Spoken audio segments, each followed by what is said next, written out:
demoralization. So basically America is stuck with demoralization, and unless, even if you start right now, here, this minute, you start educating new generation of Americans, it will still take you 15 to 20 years to turn the tide of ideological perception of reality back to normalcy and patriotism.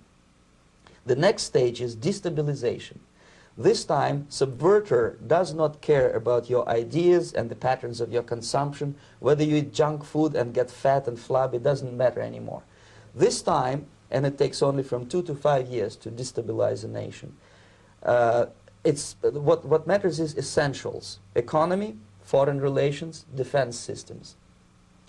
And you can see it quite clearly that in some areas, in such sensitive areas as defense and economy, the influence of Marxist-Leninist ideas in the United States is absolutely fantastic. I could never believe it 14 years ago when I landed in this part of the world that the process will go that fast.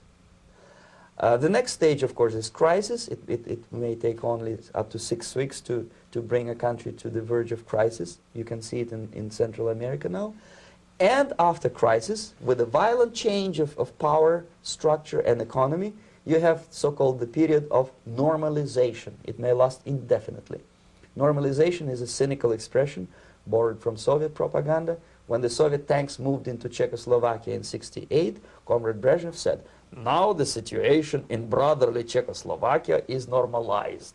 This is what will happen in the United States if you allow all these schmucks to bring the country to crisis, to promise people all kind of goodies and the paradise on earth, to destabilize your economy, to eliminate the principle of free market competition, and to put a big brother government in Washington, D.C., with benevolent dictators like Walter Mondale, who will promise lots of things, never mind whether the promises are fulfillable or not. He will go to Moscow to kiss the bottoms of new generation of Soviet assassins. Never mind, he will create false illusions that the situation is under control. Situation is not under control. Situation is disgustingly out of control. Most of the American politicians, media, and educational system trains another generation of people who think they are living at a peacetime. False. United States is in the state of war, undeclared total war against the basic principles and the foundations of this system. And the initiator of this war is not Comrade Andropov, of course. It's the system. However ridiculous it may sound, the world communist system or the world communist conspiracy, whether I scare some people or not, I don't give a hoot. If you are not scared by now, nothing can scare you. But you don't have to be paranoid about it. What actually happens now, that unlike myself, you have literally several years to live on unless the United States wake up. The time bomb is ticking. With every second, the disaster is coming closer and closer. Unlike myself, you will have nowhere to defect to, unless you want to live in Antarctica with penguins. This is it. This is the last country of freedom and possibility. Okay, so what do we do? What is your recommendation to the American people? Well, the immediate thing that comes to my mind is, of course, there must be a very strong national effort to educate people in the spirit of real patriotism, number one. Number two, to explain them the real danger of socialist, communist, whatever, welfare state, big brother government. If people will fail to grasp the impending danger of that development, nothing ever can help United States. You may kiss goodbye to your freedom, including freedoms to homosexuals, to prison inmate. All this freedom will vanish, evaporate in 5 seconds, including your precious lives. The second thing, the moment at least part of the United States population is convinced that the danger is real, they have to force their government. And I'm not talking about sending letters, signing petitions, and all this beautiful, noble activity.